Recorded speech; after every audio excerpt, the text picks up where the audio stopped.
সালাতে দোয়া কবুল হয়। সালাতে দোয়া কবুলের তিন জায়গা।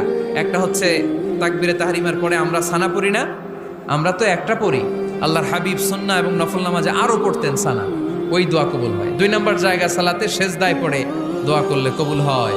আকরাবু মা ইয়াকুনুল আবদু মির রাব্বিহি ওয়া হুয়া সাজিদ ফাকসিরু ফীহি দুআ।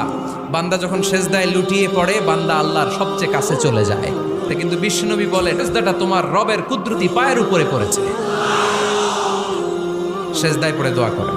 সালাম ফিরানোর আগে বিশ্বনবী দোয়া করতেন, লা ইউসাল্লিমান্না আহাদুকুম হাত্তা ইয়াতাআওয়াযা মিন আরবা'a। আল্লাহর হাবিব বললেন, চার জিনিস থেকে পানাহ না আছে আমার কোন উম্মত যেন সালাম না ফিরায়। তারা যেন পড়ে আল্লাহুম্মা ইন্নী আউযু বিকা মিন আযাবিল কবর, আউযু বিকা মিন আযাবি জাহান্নাম, আউযু বিকা মিন ফিতনাতিল মাহইয়া ওয়াল মামাত, আউযু বিকা মিন ফিতনাতিল মাসিহিদ দাজ্জাল। আল্লাহ কবরের আযাব থেকে বাঁচাও, আল্লাহ জাহান্নামের আগুন থেকে বাঁচাও, আল্লাহ জীবন